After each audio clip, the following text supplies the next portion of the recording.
ETF index mutual funds నేర్చుకుని stock మార్కెట్లో రాణించాలనుకుంటున్నారా? వెంటనే ఈ నెంబర్కి కాల్ చేయండి.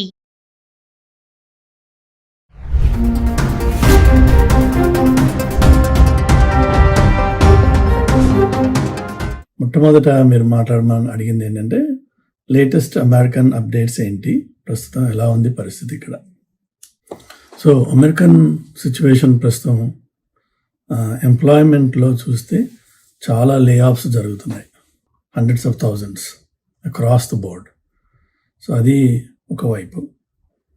రెండో వైపు వచ్చేసి అమెరికన్ సుప్రీం కోర్టులో టారిఫ్స్ ఓన్లీ ప్రెసిడెంట్ యూనిలాటరల్గా వేసేయచ్చా, because tariffs end of the day is a taxation అన్నది కాంగ్రెస్ పర్వ్యూలో వచ్చే ఒక అథారిటీ అది. So only Congress has the authorization or ability to pass any laws related to taxation. But tariff గురించి రకరకాలుగా చెప్పేవాళ్ళు దాన్ని అది ట్యాక్స్ అని ఒకటి అంటాడు, కాదని ఇంకొకటి అంటాడు. But end the day it indirectly taxes the American public. ప్రస్తుతం సుప్రీంకోర్టులో దాని హియరింగ్ అయిపోయింది. మోస్ట్ లైక్లీ అది రివర్స్ అవుతుంది.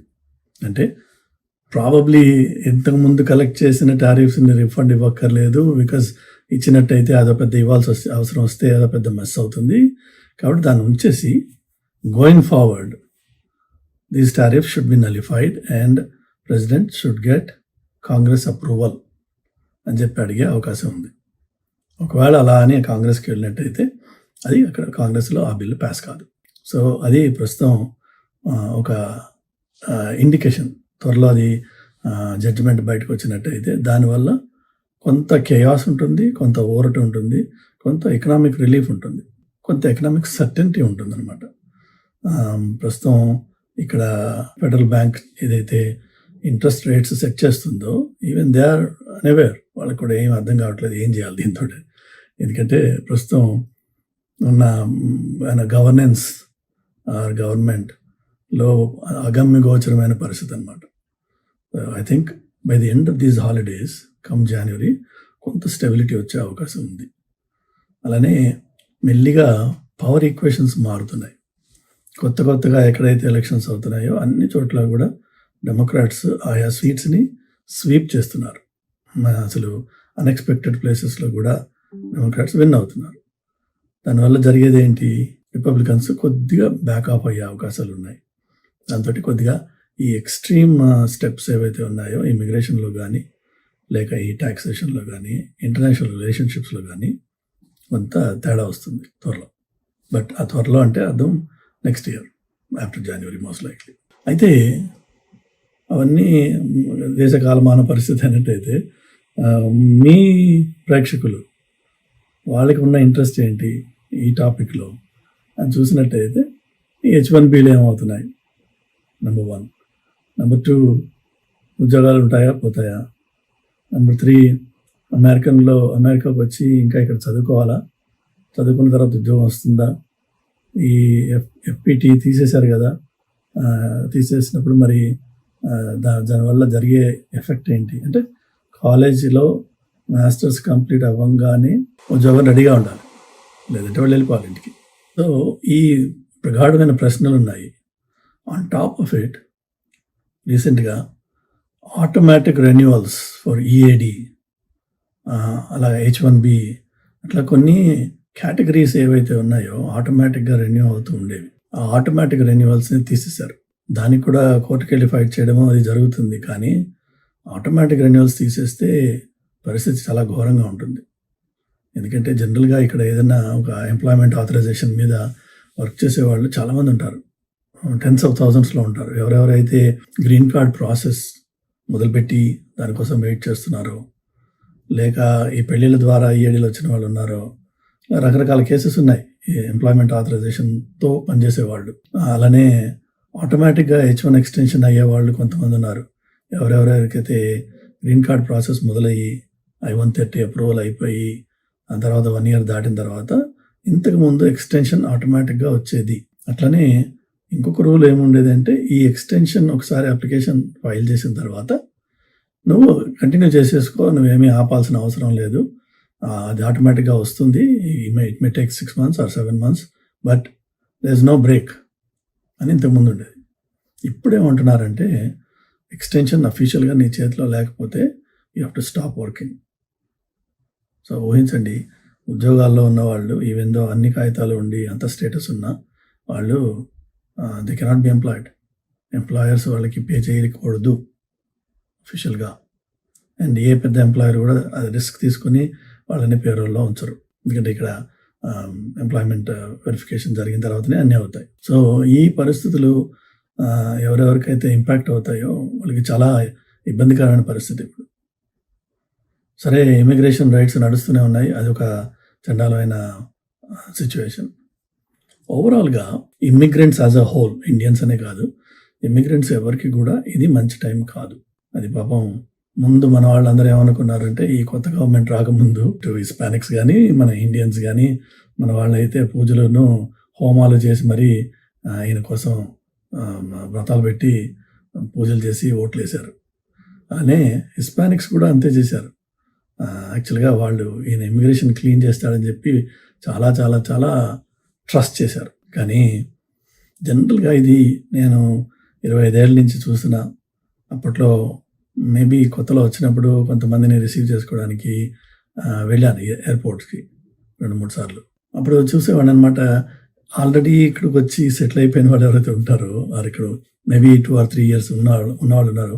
కొత్తవాడు రాగానే ఒక రకమైన ఈర్ష్య, ఒక రకమైన చిన్న చూపు, అరే వీడు కూడా వచ్చేసాడు రా, అది అంటే లోపల ఉక్రోషం ఉంటుందేమో మరి న్యాచురల్గానే అందరికీ. అది మన వాళ్ళు చూపించేవాళ్ళు ప్రాబబ్లీ మొన్న ఎలక్షన్ ముందు కనిపించింది ఏంటంటే హిస్పానిక్స్ కూడా అదే చూపిస్తారని చెప్పి. ఎందుకంటే వాడు వెనిజువలన్స్ ఆర్ క్యూబన్స్ ఫర్ ట్రంప్ అని చెప్పి, ఇంకొకడు ఫర్ ట్రంప్ అని, హిస్పానిక్స్ ఫర్ ట్రంప్ అని, ఇట్లా ఈవెందో వాళ్ళ మెజారిటీ ఇమిగ్రేషన్ ఇలీగల్ ఇమిగ్రెంట్స్ ఎవరైతే ఉన్నారో ఆ కమ్యూనిటీస్ నుంచి వస్తారు. అయినా వాళ్ళు ఈ పాలసీస్కి ఓట్ చేశారు. Come the new government, now they are realizing, అరే దెబ్బ కొట్టేసిందిరా, మంచివాడు చెడువాడు అనే ప్రసక్తి లేకుండా, పిల్ల పాప అనే ప్రసక్తి లేకుండా జనాలను తీసి పారేస్తున్నారు. సో అది మన వాళ్ళు కూడా అదే కోరుకున్నారు. అదే కోరుకుని పూజలు చేసి, జపాలు చేసి, హోమాలు చేసి, గుళ్ళు కట్టి కొత్త గవర్నమెంట్ కోసం మన వాళ్ళు పరితపించారు. సో ఇందులో మన భాగస్వామ్యత్వం ఉంది. ఇందులో ఈ ప్రస్తుతం జరుగుతున్న పెంటకి మనం కూడా కాంట్రిబ్యూట్ చేసాం. సో ఇప్పుడు ఎవరెవరైతే ఇండియన్స్ ఇక్కడ ఉన్నారో ఓటు హక్కు ఉన్న వాళ్ళు ఆశ్చర్యపోవాల్సిన అవసరం లేదు. ప్రతిసారి జనరల్గా మన హ్యూమన్ బీయింగ్స్లో ఉండే టెండెన్సీ ఏంటంటే ఎక్కడైనా తగలబడిపోతుంటే మన ఇల్లు కాదు కదా అనే యాటిట్యూడ్స్ ఉంటాయి. అది మన ఇంటికి వచ్చినప్పుడు తెలుస్తుంది బాధ ఏంటది. నెవర్దలెస్ ఇప్పుడున్న పరిస్థితి ఇమిగ్రెంట్స్కి హైలీ అన్ఫేవరబుల్. ఇప్పటికీ నేను చూస్తూ ఉంటాను ఈ యూట్యూబ్లో, అది ఎంత నాలెడ్జ్ ఉంటుందో వాళ్ళకి ఏమో తెలియదు కానీ EB2, EB3 ప్రయారిటీ డేట్స్ తెగ మూవ్ అయిపోయినాయట. ఇండియన్స్కి శుభవార్త. ఏంటి ఇండియన్స్కి శుభవార్త? EB2, EB3లో వాడు 10 ఏళ్ళ నుంచో కూర్చొని ఉన్నాడు. ఆ 10 ఏళ్ళ వెయిటింగ్ ఇప్పుడు ఆ ప్రయారిటీ డేట్ ఇప్పుడు 1 సంవత్సరం 6 నెలల్లో 3 నెలల్లో ముందుకు మూవ్ అయింది. అయితే ఏం ఒరిగింది? దానికి ఎవడు ఏమీ కొత్తగా వచ్చి చేయలా. అప్లికేషన్స్ ప్రాసెస్ అవుతున్న కొద్దీ డేట్స్ మూవ్ అవుతూ ఉంటాయి. That's nothing knew about it. అది ఎవరు ఏం చేసిందేం కాదు, అది ఆటోమేటిక్గా ప్రాసెస్ జరుగుతూ వస్తుంది. అండ్ వాళ్ళు ఎన్ని ఏళ్ళ నుంచి పైప్ లైన్లో ఉన్నారు అది ఆలోచించండి మీరు. అంతేగాని ఏదో లూజ్గా వార్త వచ్చేసింది ఏమి రాదు. వచ్చే 3 ఏళ్ల పాటు నేను ఇంతకుముందు వీడియోలో చెప్పాను, నేను సిటిజన్స్, నాన్ సిటిజన్స్ అని ఒక 2 కేటగిరీస్ తయారు చేశారు. ఎవరికైతే సిటిజన్షిప్ ఉందో వాళ్ళంతా ఒక బ్యాచ్, న్యాచురలైజ్డ్ కానివ్వండి, ఇక్కడ పుట్టి పెరిగిన వాడిని కానీ అదంతా ఒక side. Everybody else is on a separate plane. All non-citizens are grouped together and all non-citizens will be monitored, observed, and ఏ చిన్న తప్పు జరిగినా, ఇంతకుముందు మనం చెప్పుకున్నాం DUI అంటే driving under influence, driving under intoxicated or whatever, అంటే తాగి డ్రైవ్ చేస్తే ఇంతకుముందు దానికి ఒక పెనాల్టీనో డబ్బులు కట్టేస్తే ఇంటికి పంపించేవాళ్ళు. ఇప్పుడు ఉన్న పరిస్థితి అంటే నాన్ సిటిజన్ DUIలో పట్టుబడితే ఇమ్మీడియట్ రిమూవల్. సో వాళ్ళు చూసేది ఏంటంటే ఏ చిన్న అవకాశం దొరికినా ఈ నాన్ సిటిజన్ని తీసేయాలి. సో అది పరిస్థితి. కాబట్టి శుభవార్తలు ఏవి రావు వచ్చే 3 ఏళ్ళ వరకు, కనీసం 3 ఏళ్ళు. ఆ తర్వాత ఏమవుతుందో మనకు తెలియదు. ఒకటి అది. రెండోది వచ్చేసి నిన్న నేను చూశాను, మొన్న ఇలా మొదలైన కొత్త కాల్స్ ఏంటంటే అసలు ఇమిగ్రేషన్ని ఆపేయాలి కంప్లీట్గా. H1B ప్రోగ్రామ్ని ఓవర్హాల్ చేయాలి, బికాజ్ ఇందులో చాలా ఫ్రాడ్ ఉంది, కానీ దీన్ని ఆపేయాలి అనే కాల్స్ కాంగ్రెస్లో మొదలైనాయి. మోస్ట్ లైక్లీ అది పాస్ అవుతుంది త్వరలో. అయిన తర్వాత వాళ్ళు they are talking different proposals. ఏంటంటే ఓన్లీ 10,000 పీపుల్ మెడికల్ ప్రొఫెషనల్స్ని మాత్రమే తీసుకోవాలి. ఈ మిగిలిన H1 ఏదైతే టెక్నికల్ స్కిల్స్ ఉన్న ఐటీ రిసోర్సెస్ ఎవరుతున్నారో వాళ్ళని తీసుకోవాల్సిన అవసరం లేదు, because there is too much fraud అని అందరూ గుర్తించారు. అలానే ఒక స్టేట్లో ఆల్రెడీ రైడ్స్ జరిగినాయి, అరెస్టులు జరిగినాయి. ఆ ట్రెండ్ కంటిన్యూ అవుతుంది. కాబట్టి ప్రస్తుతం పరిస్థితి ఇమిగ్రేషన్కి ఇండియన్స్కి మంచిది కాదు. ఇక్కడ ఉన్న వాళ్ళు ఎవరైతే నాన్ సిటిజన్స్ ఉన్నారో దయచేసి చాలా జాగ్రత్తగా ఉండండి. ప్రతి నిమిషం కూడా బయటికి వెళ్ళినప్పుడు కానీ, ఇంట్లో ఉన్నప్పుడు కానీ, జాబ్ చేస్తున్నప్పుడు కానీ మీ మీద ఒక 10 కెమెరాస్ ఫోకస్ అయితే ఎలా మనం బిహేవ్ చేస్తామో ఆ విధంగా మన నడవడిక ఉండాలి. You are being monitored and observed through a microscope. మన ప్రతి మాట, ప్రతి కదలిక చూడబడుతోంది. కాబట్టి మనం ఆ టైంలో ఎలా ఉంటాం అన్నది ఒకసారి ఊహించుకొని conduct your self based on those parameters. Okay, ma. So that's my message for now, and that's going to remain for the next 3 years. Unta mari. Namaskaram.